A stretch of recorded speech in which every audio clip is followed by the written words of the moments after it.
Delivery एक बच्चा होता है, उसमें एक कंडीशन होती है पेटेंट डक्ट अट्रियोसिस। ये कंडीशन होती है जो अपर चेंबर्स है, हार्ट के अपर चेंबर्स होती है, राइट एट्रियम और राइट लेफ्ट एट्रियम। इनके दरमियान एक होल होता है जो आफ्टर डिलीवरी बंद होना शुरू हो जाता है।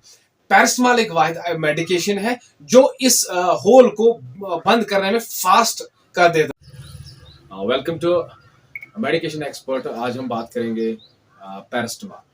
पैरासिटामोल एक एनाल्जेसिक ड्रग है जो पेन को कंट्रोल करता है और एंटीपायरेटिक जो फीवर यानी बॉडी टेम्परेचर को रिड्यूस करता है। मेनली ये पेन माइल्ड से मॉडरेट पेन में यूज़ किया जाता है और इसका मेनली यूज़ एंटीपायरेटिक, चाहे वो बैक्टीरियल इन्वेजन से हो या और कोई पैथोलॉजिकल कंडीशन हो, उनकी वजह से अगर फीवर बॉडी में चढ़ा हो तो उसको उसके लिए इसको यूज़ किया जाता है। वो कंट्रोल अच्छा कंट्रोल इससे होता है पैरासिटामोल।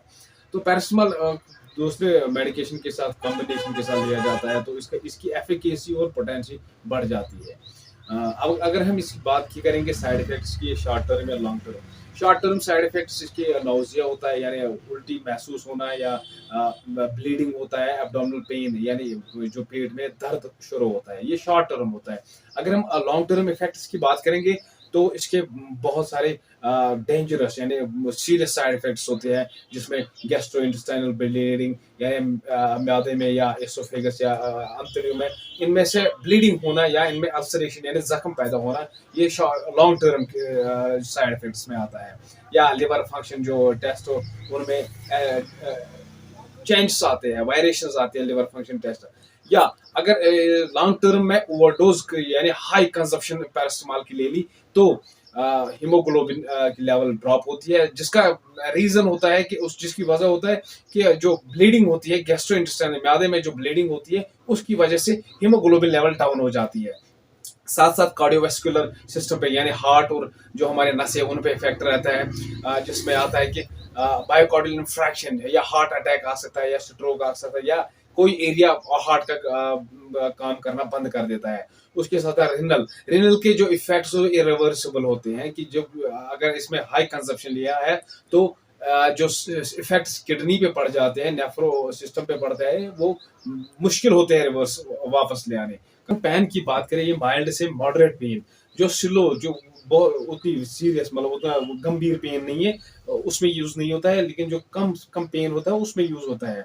उसमें आता है हेडेक आता है उसमें, या सिर दर्द आता है, मसल पेन आता है जो मतलब हमारे मसल्स में जो दर्द होता है कम दर्द होता है उनमें उसमें यूज होता है। या फ्लू या कोल्ड में जो भी दर्द होता है, हेडेक होता है, उसमें यूज होता है। अब अगर हम बात करेंगे मस्कुलोस्केलेटल की पेन होता है, उसमें आता है ये उसमें बहुत ही beneficial to control the musculoskeletal pain है। लाइक ऑस्टियोआर्थराइटिस एक कंडीशन होती है जिसमें हड्डियों में दर्द होता है तो उसमें ये कंट्रोल होता है, पेन करता है। या लोअर बैक पेन होता है, पीछे कमर में पेन होता है, लंबर एरिया में पेन होता है तो उसको कंट्रोल करता है। अब अगर हम बात करेंगे हेडेक की, हेडेक तो ये बड़ी अच्छी से कंट्रोल करता है। हेडेक इससे बिल्कुल ठीक होता है, उसमें अच्छी तरह से जो भी सिम्पटम है वो एलिवेट होते हैं।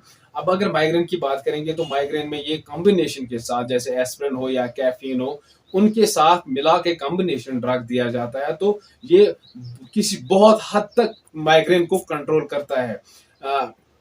साथ में डेंटल एक्सट्रैक्शन या टूथ एक्सट्रैक्शन की बात करेंगे, पोस्ट सर्जिकल टूथ एक्सट्रैक्शन में इसको दिया जाता है दूसरी कॉम्बिनेशन ड्रग्स के साथ, like paracetamol plus codeine, paracetamol plus tramadol, इन ड्रग्स के साथ इसको मिला के दिया जाता है तो ये tooth extract after tooth extraction उसमें बहुत ही अच्छा रिजल्ट शो करता है। अब अगर इसके मैकेनिज्म, ये काम कैसे करता है, ये काम दो मैकेनिज्म्स के जरिए करता है, जिसमें COX first and COX second यानी cyclooxygenase and cyclooxygenase first and second को इनहिबिट करता है, उसके थ्रू ये वर्क करता है और हमारे जो जो भी सिम्पटम्स है उनको एलिवेट करता है। पैरासिटामोल जो यूज होता है जिसका फीवर में होता है या एंटीपायरेटिक या एनाल्जेसिक में यूज होता है, लेकिन पैरासिटामोल का एक इम्पॉर्टेंट यूज है जो हार्ट में होता है। जैसे आफ्टर डिलीवरी एक बच्चा होता है, उसमें एक कंडीशन होती है पेटेंट डक्ट अट्रियोसिस। ये कंडीशन होती है जो अपर चेंबर्स है, हार्ट के अपर चेंबर्स होती है, राइट एट्रियम और राइट लेफ्ट एट्रियम। इनमें इनके दरमियान एक होल होता है जो आफ्टर डिलीवरी बंद होना शुरू हो जाता है। पैरासिटामॉल एक वाहिद मेडिकेशन है जो इस होल को बंद करने में फास्ट कर देता है। इसकी स्पीड, जो क्लोजर ऑफ होल होता है, इसकी स्पीड बढ़ा देता है। ये एक इंपॉर्टेंट फंक्शन ऑफ पैरासिटामॉल की। Thank you in medication expert.